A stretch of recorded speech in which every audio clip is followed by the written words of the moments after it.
Hi, and welcome to the second section of this course, Working with Neural Networks Architectures.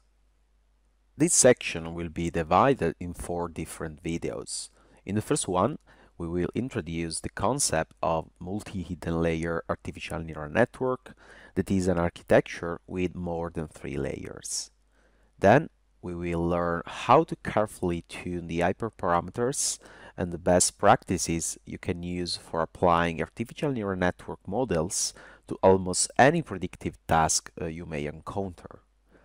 In the last 2 videos, instead, we will get more confidence about implementing neural nets in R on 2 major use cases.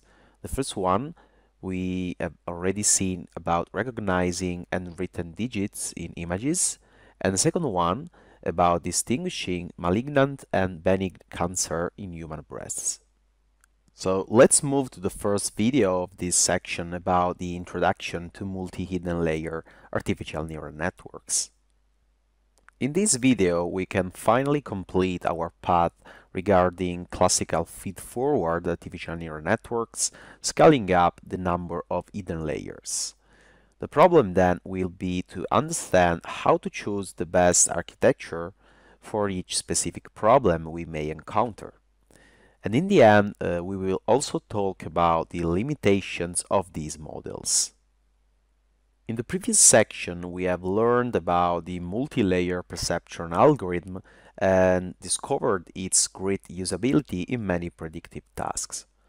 As we have seen, in principle, the MLP is a universal approximator, which means that in theory, we can approximate every complex function with it.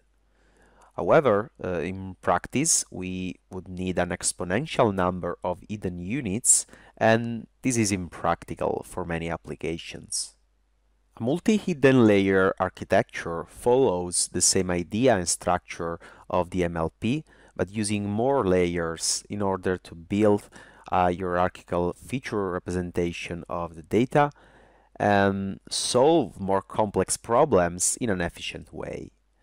And you can see here, for example, where we have 2 hidden layers instead of 1, and mathematically we are just adding a new vector matrix multiplication, as we have seen in the previous videos.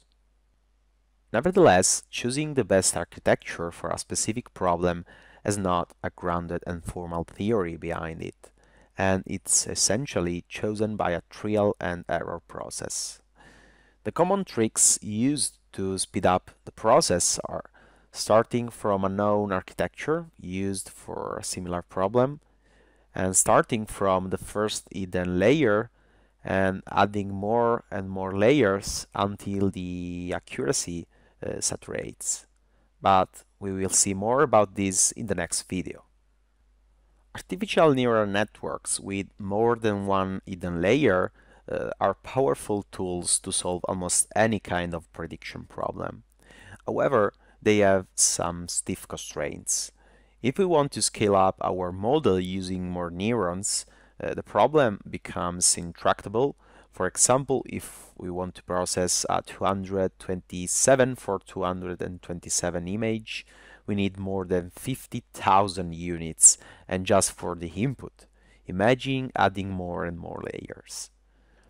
And another problem is that they are not robust with regards to simple data transformation in the input patterns like translations and rotations when dealing with images.